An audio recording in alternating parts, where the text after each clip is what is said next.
I saw my dead uncle carrying his own coffin to the graveyard. There was no announcement, no crying. Even his wife and children were not allowed to witness it. They passed through the narrow path that led to the stream. Everywhere was too quiet. Even the frogs weren't making noise. I followed them quietly till they slowly crossed the stream. Then I saw something no human being should ever see. When they crossed the stream, the chief priest blew something into the air. The sound was sharp and strange. Immediately, the four able youths gently dropped the casket and vanished. My heart almost jumped out of my chest. It was a scary sight. For a second, I regretted following them, but I couldn't turn back now. My mind was already made up.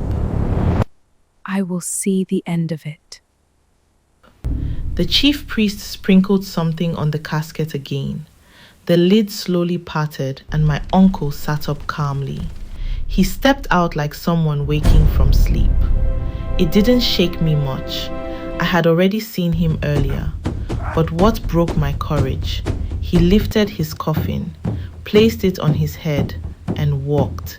I nearly lost my mind. They all looked calm, like this was normal. Is it because they are used to it, or because of what they drank? Thoughts were running through my head. I kept trailing them. Every sound from the bush made my heart skip. Finally, they reached the graveyard. My uncle gently dropped the coffin beside the grave. Suddenly, a strange wind blew.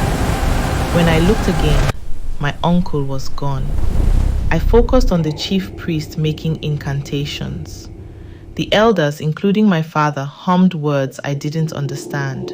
Someone tapped me from behind. I froze. I turned, and it was the chief priest. How come you were there? A child who refuses to listen will dance naked in the market square. That which you seek, you will see. Follow me. I walked behind him like I had no control. My father saw me, but didn't react. I expected him to shout, but he acted like I didn't exist. The chief priest handed me a shovel. Tears rolled down my cheeks. What? Me? Yes, do it quick. Stella, tears are not allowed here. A dead Stella, man just you must spoke begin my the name. ritual. Yes. For the grave Why were now! they asking me to bury him when he was still seated inside? My hands began to move on their own. I threw the first sand into the grave. Immediately, the coffin lid opened.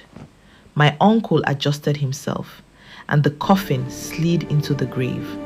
My hands moved faster, covering everything, hot tears streaming down my face.